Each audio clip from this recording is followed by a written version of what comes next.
1949 ஒரு இந்தியா பாகிஸ்தான் போர் நிறுத்த ஒப்பந்தம் கராச்சியில ஒரு ஒப்பந்தம் அன்னைக்கு இருந்த ஐநா சபையால் நடத்தப்பட்டது. அந்த ஒப்பந்தம் எப்படின்னு கேட்டீங்கன்னா, எங்க பாகிஸ்தான் போர் நடந்துக்கிறப்ப எங்க இந்திய எல்லையில அந்த வீரர்கள் எங்க நிற்கிறாங்களோ அதே பின்னாடி எல்லை கூட மாறிடுச்சு.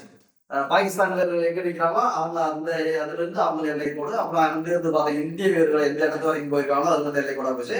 இப்ப பாகிஸ்தான் ஆக்கிரமிப்பு காஷ்மீர் அந்த பகுதிகளிலிருந்து குரல் எழுந்திருக்கு. மோடிஜி அவர்களே எங்களுக்கு பாகிஸ்தானிலிருந்து விடுதலை அப்படின்ற மாதிரி குரல் எழுந்திருக்கு.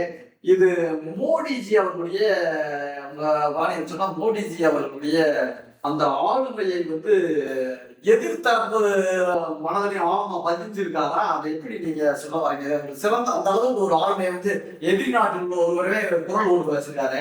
அந்த சிறப்பு நீங்க சொல்லுங்க. மரியாதைக்குரிய பாரத பிரதமர் அவர்களுடைய ஆளுமையை உலக நாடுகளே அங்கீகரிச்சிருக்கு. பாரத பிரதமருடைய சொல் ஒரு தவிர்க்க முடியாத ஒரு சொல்லாக இப்போ உலக நாடுகளுக்கு அது மாறியது. தாம் பெரிய வளர்ந்த நாடு, பெரிய ஜாம்பவான் சொல்லக்கூடிய நாடுகள்லாம் மரியாதைக்குரிய நம்மளுடைய பிரதமருடைய கருத்தை மிக முக்கியத்துவத்தோடு அவங்க பதிவு செய்கிறாங்க. அந்த அடிப்படையில தான் நம்மளுடைய ரஷ்யாவுக்கு உக்ரைனுக்கு ஒரு போர் தொடங்குச்சு.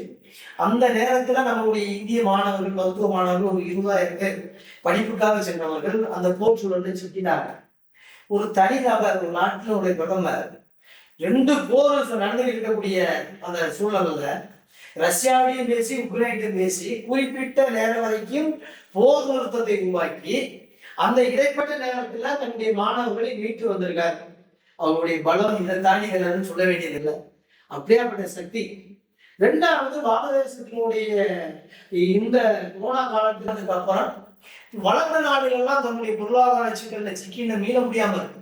ஆனா பாரதிய ஜனதா கட்சியினுடைய இந்த ஆட்சியினுடைய பொற்கால ஆட்சி காலத்துல நம்மளுடைய வளர்ச்சி விகிதாச்சாரம், பொருளாதார விகிதாச்சாரம் அடிப்படையெல்லாம் நாம இப்ப அடுத்த 2 ஆண்டுகள்ல 3ஆம் 4ஆவது வரப்போறோம்.